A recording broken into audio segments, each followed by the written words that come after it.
Give the people what they want. Give the people what they want. Give the people what they want. Your weekly movement news roundup.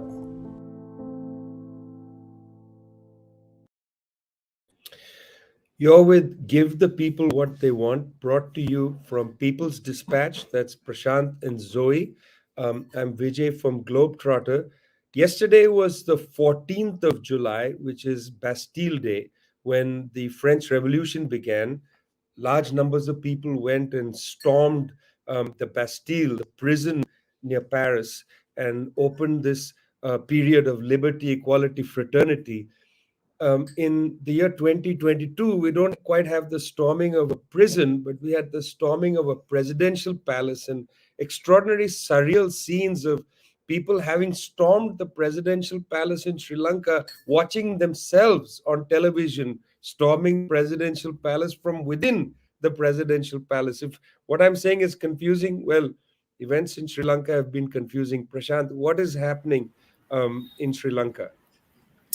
Right, Vijay, it's one of those places where, like we keep saying in some of our shows, things seem to change every hour. By the time some of our viewers watch this episode, who knows what happens. But quite a historic moment there. I mean, what happens is a different question, but in the future is a different question. But in terms of the President Gotabaya Rajapaksa being forced to flee the country, just a few years ago, he and his family were at the peak of their power, having returned to power. They consolidated in elections.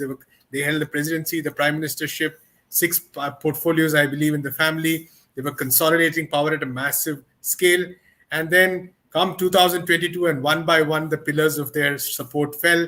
The prime minister, the older brother, Mahinda Rajapaksa, forced to resign in May. And all this happening because of a very severe economic crisis. And then what happens is, over the past week, we see massive protests taking place last Saturday specifically. And people just saying that they're tired of the misery, the day-to-day misery that they're experiencing in terms of living conditions, where people have to wait, spend days and nights to get fuel. Essentials like, basic food essentials are difficult to get. I believe a BBC report saying that in an island nation, there's no fish because their boats don't have diesel to go into the sea. Milk powder, for instance, completely off the shelves. This kind of day-to-day misery, people and these protests we know have been building for months. From about March and April onwards, they have been occupying a spot in the area of Colombo. And last week, there was a snapping point. People just surged towards the centers of power, the president's house, the secretariat, the prime minister's residence, for instance, and just took it over.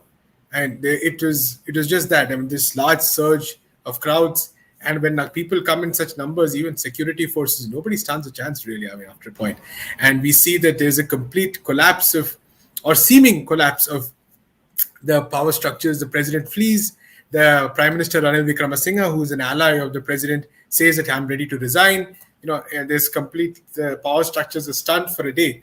Now, what has happened in the intervening period, of course, is that Gotabaya Rajapaksa, the president, has went to Maldives. He's now gone to Singapore. And he officially submitted his resignation. There was an interesting moment where he was trying to flee and he was blocked at the airport because people were just so angry with him, but he somehow managed to flee. But now we see that the prime minister has become the acting president. There's a lot of political jockeying going on for who gets to become the new president now, who gets to become the new prime minister. The political elite that is over there, indulging in a lot of negotiations. But the unfortunate thing about all this is that there is no real solution in sight for the economic crisis, because this political class does not have an answer. Their only solution has been to go to the IMF. And you know what the IMF brings? The IMF brings more conditions. For every dollar it gives, it makes sure to extract its pound of flesh in the form of austerity policies. So the IMF is not really, it might immediately solve a very short-term problem. But Sri Lanka has had 16 IMF agreements in the past few decades. And those are a huge factor in the crisis it is today. So how is this IMF loan going to solve Sri Lanka's crisis in the long term? Definitely, it's not going to happen. Now, people on the left have suggested a very different path, like, say, reduce dependency on imports, create a universal public distribution system, strengthen public services in general, use those services, make sure that there is more emphasis placed on self-reliance, on productive activities.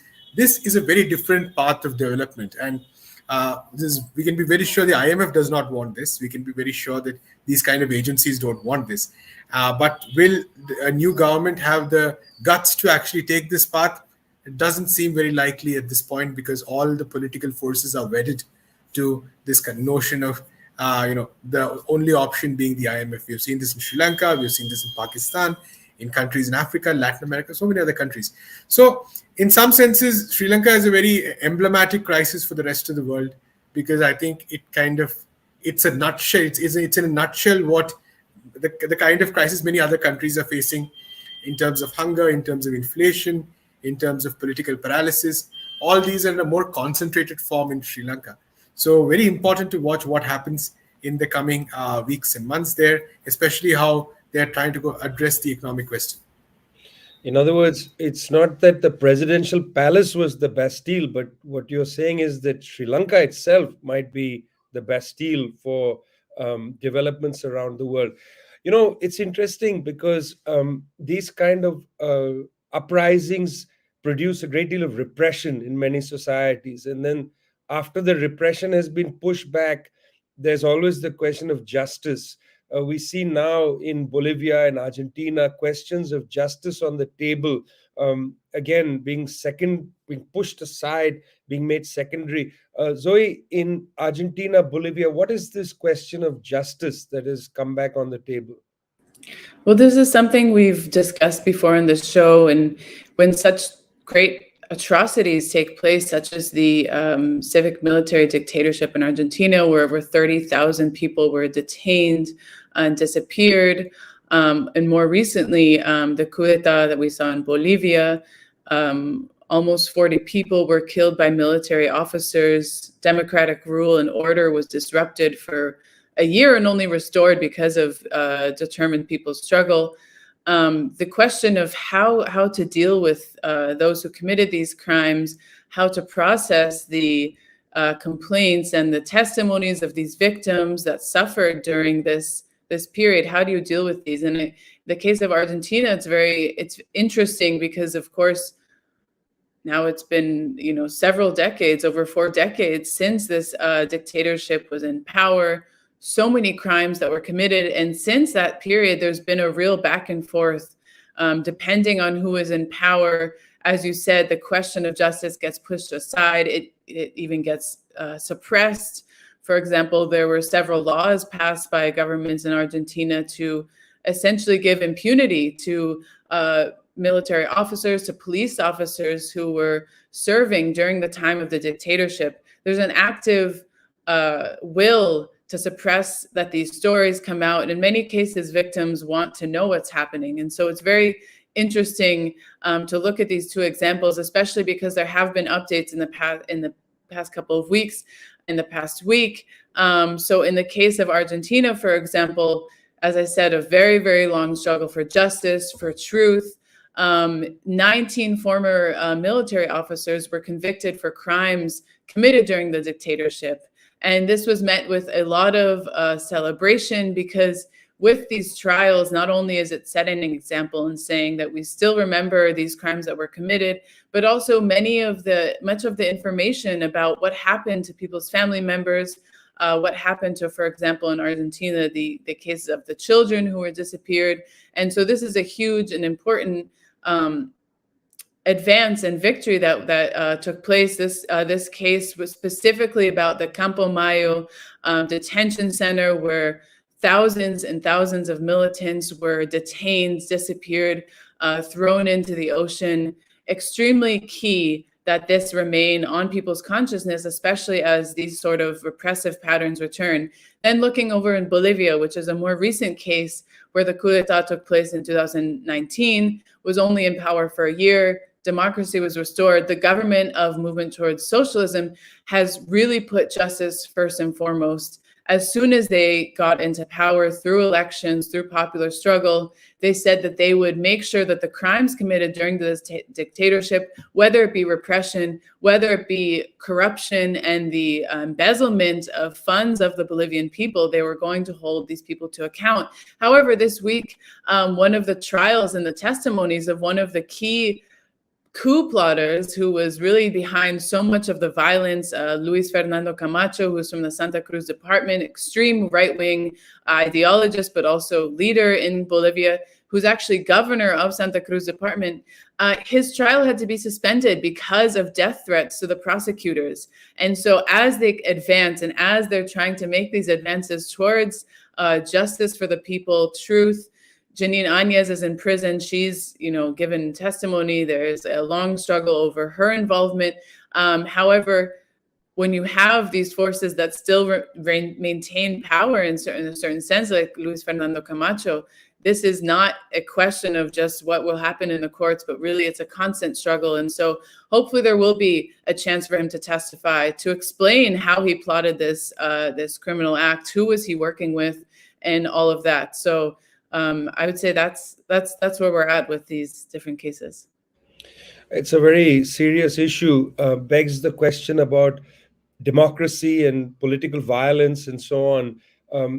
Across the Americas, from the north to the south, there's been fixation on what had happened on January 6th in the United States regarding the what some people are calling an attempted coup d'etat by Donald Trump and his government against the US Constitution. Well, one of the international observers at the coup d'etat in Washington, D.C. was Eduardo Bolsonaro, the son of Jair Bolsonaro of Brazil. Mr. Eduardo Bolsonaro came there as an international observer. There are very troubling signs taking place in Brazil now, where comparisons are being drawn regarding the 2nd of October presidential election, the first round to be held in Brazil, and the events of the 6th of January in the United States, the attempted coup d'etat in the US. Well, what is the evidence for that concern? Well, Mr. Bolsonaro himself last week in his radio show told his supporters, go ahead and do what you must do. Well, his son then, Flavio, the other son, not Eduardo, who was the international observer in Washington, Flavio Bolsonaro told the press that his family, the Bolsonaro family, cannot be held responsible for what their supporters do. This is chilling language. In one sense, you have Mr. Bolsonaro, sitting president, far behind in the polls against Mr. Lula, who is the candidate of the left in the election against Bolsonaro. Mr. Lula is leading in most of the polls. Mr. Bolsonaro comes out there as a sitting president and essentially riles up his support base and says, do what you have to do. And then his son comes in and says, well, we are not responsible for what the people do. It's a curious act of duplicity on offer in Brazil at this time. This is not all. Already, the defense minister, former military man, has come out in public and said that he has serious doubts about the electoral system in Brazil. He has questioned the election commission. He has questioned the machines that will be used and so on, setting in motion, in a way, a dangerous precedent against the question of the election. Reason this is interesting is that in the United States, building upon what Zoe said regarding Bolivia in particular, in the United States, there have been hearings about the question of the January 6th events. There's absolutely no satisfaction given that questioning. The reason I wanted to bring all these things together is that the discussions about democracy that are taking place in the world now, the democracy, particularly in the Western countries, these discussions around democracy seem not to consider the extraordinary act of subversion of democratic institutions that are taking place simultaneously. The subversion of democratic institutions in the United States, not only January 6th, but also the US Supreme Court and its verdict on the right of women to choose. Majorities of people in the country opposed to what the Supreme Court had put forward, and yet the court's verdict stands. Now in Brazil, deepened conflict and confusion around this election, the sowing of confusion in anticipation of the election. We've seen what this does to electoral processes. In India, for instance, studies have shown that the more of this kind of confusing language that one hears, the lower voter turnout. The more violence that takes place, the lower voter turnout. This could have a great impact on the election on October the 2nd. We're going to come back to this question of democracy right now with Prashant talking about Biden's tour of the Middle East.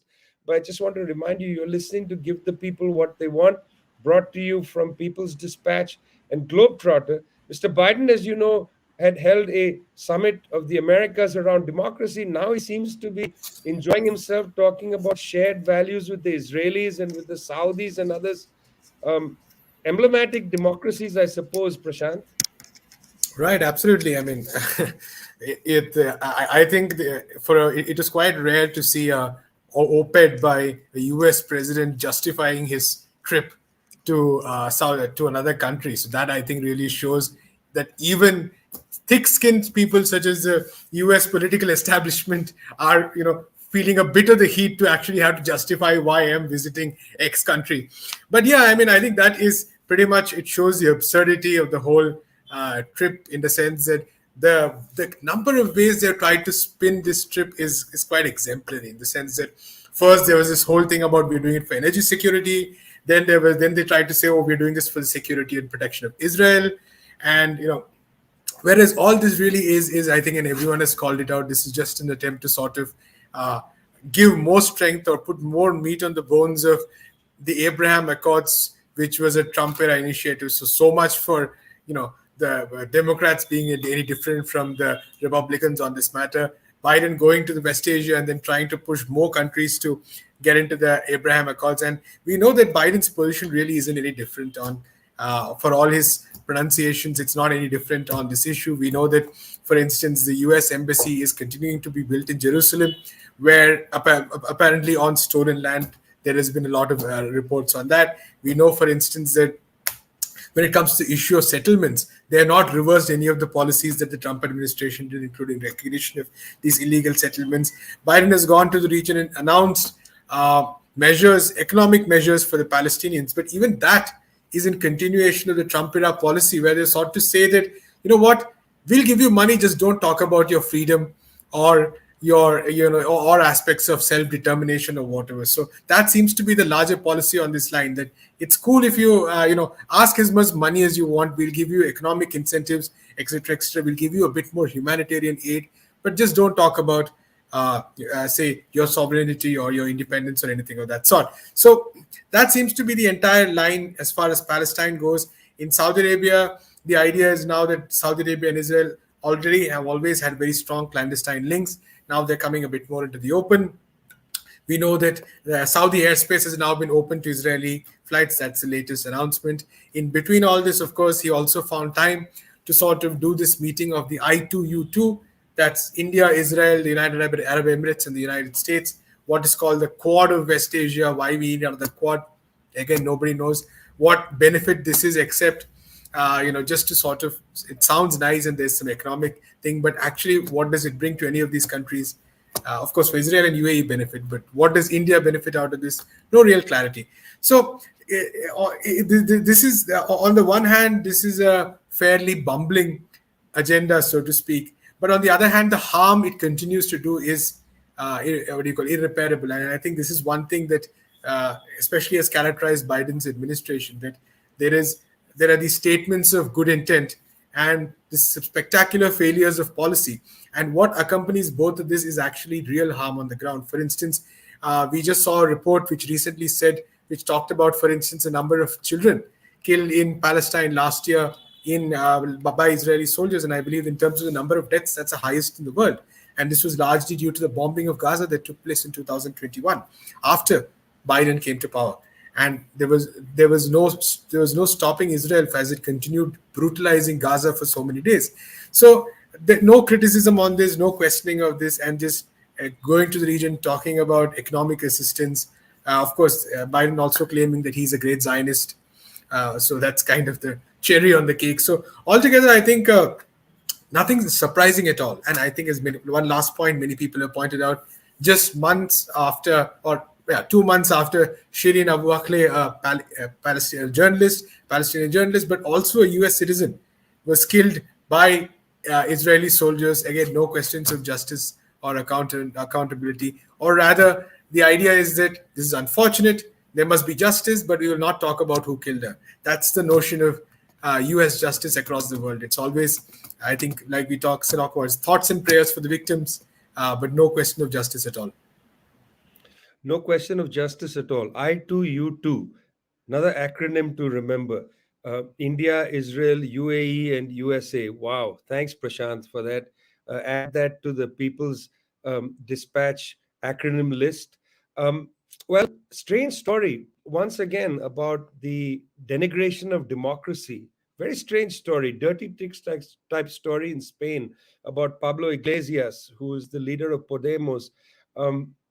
Zoe, revelations in a right-wing newspaper. Have you listened to the audio? I've listened to a bit of it. Quite interesting. So about 5, 6, 7 years ago, there was a Spanish newspaper, OK Diario, published an exclusive story, with bank account statements and everything to back it up, essentially claiming that Pablo Iglesias, the founder and leader of Podemos, a left-wing party in Spain that rose to prominence after the movement against austerity, stating that Pablo Iglesias had received over 200,000 euros in an offshore bank account in the Grenadines from none other than Venezuelan President Nicolas Maduro. This news was spread all over Spain. It was used to delegitimize him, delegitimize the party. Just a web of stories emerged from this one, that Podemos is a Venezuelan front. Anything you can imagine from that, a beginning of this seed of news. And this continued. Pablo Iglesias actually took Eduardo Inda, who's the founder of OK Diario, to court and said that this was false information, that it was not correct, and that the spreading of this information had done personal injury to him as a person. The court held up the Eduardo Inda and said, no, this information that's published is factual. The journalist has the right to inform the public about information, everything you can imagine, freedom of press, etc. And now, as you said, this last week, these revelations came out in a different newspaper, basically saying that the entire thing was a plot between the police and this media outlet, and that it was not true. They knew it wasn't true, and they said, let's go ahead with it because it's important. This news is important. Important to what? To their political project, to their political ends. And that's exactly what happened. And so I don't fully know how these audios were obtained. They're from 2017, if I'm not... from 2017. This was published on La Sexta, and essentially completely undermining this story that they had spread across the media that really spread like wildfire. As of now, I don't think there's been any official apology or any sort of, settlement that's been come to at all.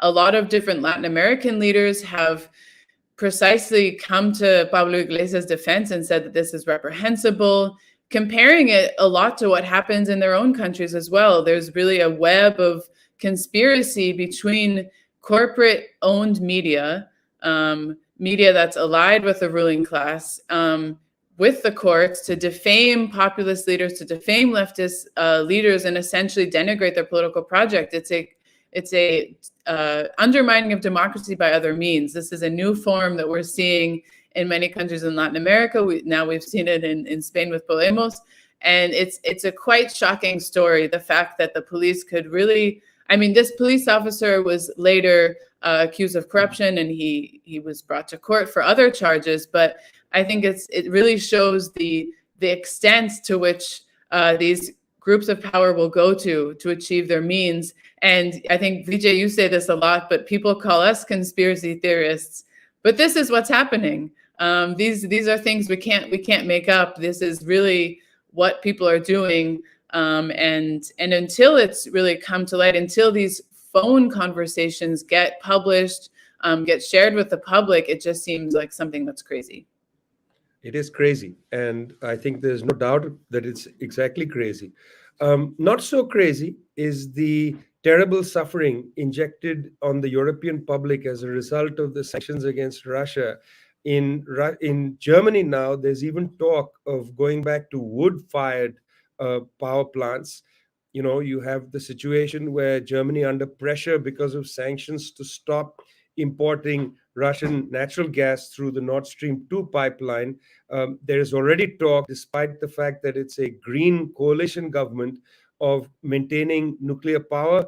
There's talk about coal being reintroduced, and now, of course, wood-fired winter for the people in Germany. Well, the crisis of living standards and the energy crisis that we saw in Germany and, of course, in Sri Lanka at the head of this show has taken out, in a way, a government in Italy. Mario Draghi, who was the head of the European Central Bank, was known as Super Mario, had been asked to lead a unity government in Italy in 2021 to help Italy recover from the pandemic. And then when this crisis took place around Ukraine, to stabilize Italy's terrible situation, which is why the Draghi government proposed a 23 billion euro package to help sections of the public, not all, it should be said. It's quite a modest package, actually. 23 billion euros to help in this cost of living crisis, this crisis occasioned by the sanctions on Russia.